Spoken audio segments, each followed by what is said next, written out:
All right, guys. So, Piers Morgan is having a rough one. He's having a rough one. In media, they say Murdoch paying Piers Morgan $63 million to reach only 62,000 nightly viewers in Britain. Now, I remember we covered on this show Piers Morgan's inaugural show. And I played the clip for you. I responded as we went along. And it was just like that sound of, that crazy, shitty sound of scratching the chalkboard. Oh, I mean, that makes you wince and cringe and turn away and cover your ears. That's what his whole opening monologue was.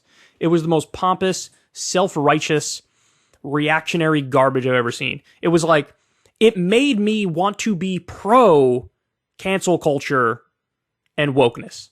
Because it was the standard, like, you've heard this rant 1,000 times from 1,000 different people. He just dressed it up in a whole bunch of fake charisma and stupidity and was like, I'm against the wokeness and the mob and the cancel culture. If I don't say so myself, tally-ho. And it made me want to, like, I wanted to be a college kid with pink hair when I was watching that. Because I was like, I don't want to be affiliated with this sort of shit in any way, shape, or form, right? So, and I said this thing, I go back and watch that segment, and you'll see I'm laughing at it the whole time. But it turns out my reaction was a common reaction.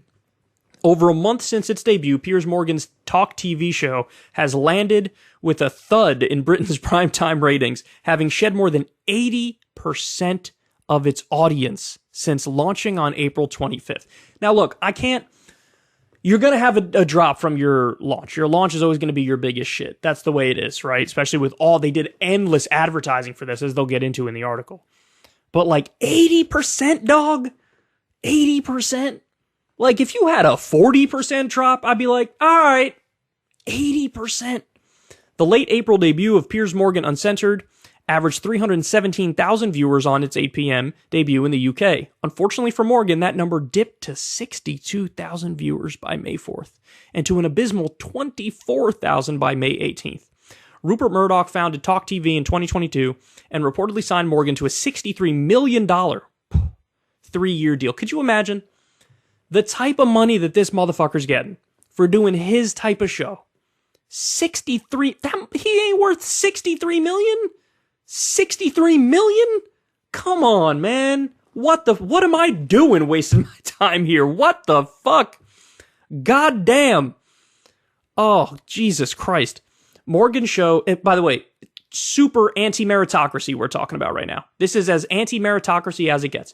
Morgan's show is also broadcast on Fox Nation in the US and Sky News in Australia.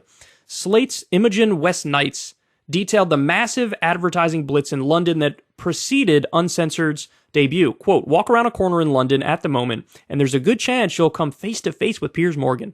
West Nights wrote, love him or hate him, you won't want to miss him.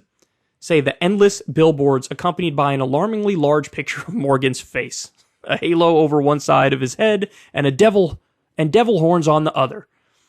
I love how they're trying to make him like subversive and cool and edgy. He's fucking Piers Morgan. She adds of the omnipresent advertising for the show, which has failed to secure a loyal audience. Morgan's show has managed to produce some memorable content, including a highly contentious interview with Donald Trump, a controversial grilling of the Taliban's internal spokesman, and a trans activist calling Morgan a cunt live on air. That is good content, not gonna lie. Morgan took to Twitter to brush off the importance of nightly ratings, writing, linear TV is increasingly irrelevant compared to total eyeball potential for a global show like this, especially with younger viewers who don't really watch TV anymore. Morgan's tweet included a press release showing his show having a wide digital reach. The Guardian's Jim Watterson was happy to puncture that logic, noting, however, the methodology behind this claim is unclear, and recent episodes of the show on Morgan's YouTube channel are attracting about 10,000 viewers. Oh, dog, what the fuck? And he was trying to front like, numbers aren't everything, bro, and plus, we're doing well in the digital sphere anyway. And they're like, really? Your YouTube numbers are 10,000? He's like, whatever. Come on, man. Morgan's ratings have gotten so bad that British media began speculating that he would take a 6-week break to regroup. The British tabloid The Daily Star wrote ex-GMB host Piers Morgan moved to Talk TV after he quit the ITV show, but has failed to pull in a large audience and is set to take a break for longer than the channel has been live.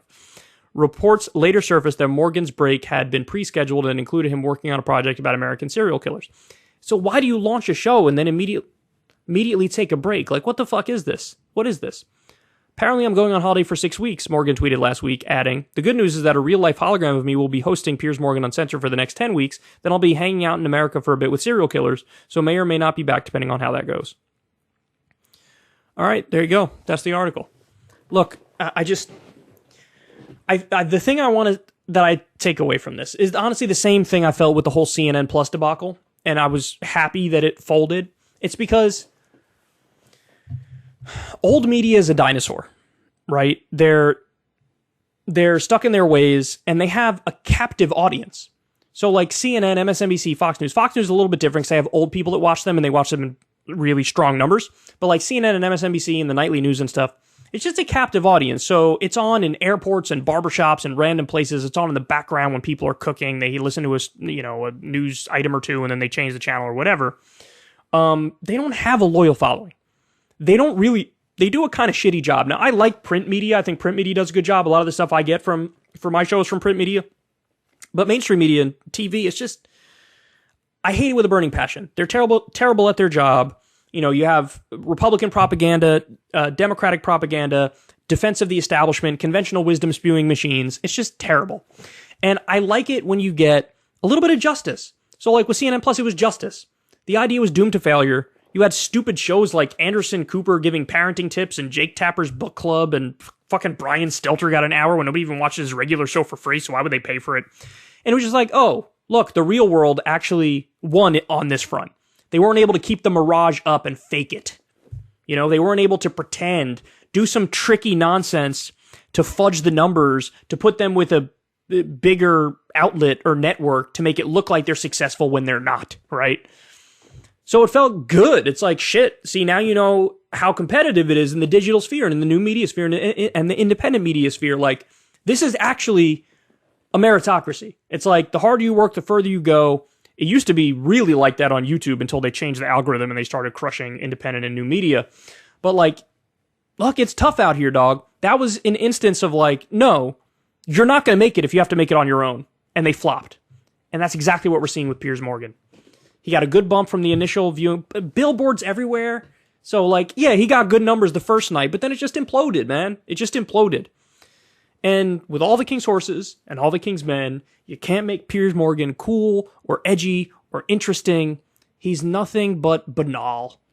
He really is. He's banal. He's got standard opinion. He thinks his opinions are edgy, but it's like, I'm just going to piggyback off things that have worked previously for other people, mostly on the right. It's like, okay, so you're repackaging bullshit and putting it in a more smug package. Congratulations. Let me know how that goes for you. Well, now we know how it goes. So, it makes me happy, man.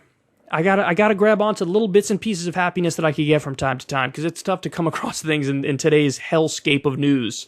But this one does bring a little bit of a smile to my face. Now, let me recommend to you at the end of the segment, go back and watch the segment I did about his the launch of his show, like his inaugural show, because, man, it was so pompous. Oh, it was so bad. It was so bad. Oh, definitely watch that segment if you haven't yet, because you'll get a taste of why nobody's watching. Ever since Adpocalypse, when YouTube defunded all independent news and politics overnight, we haven't trusted them. We know they can pull the rug out from underneath us at any time. If you enjoy this content, please consider tipping $1 or $2 per month on the Secular Talk Patreon. Link in the video description box below. Thanks for your support.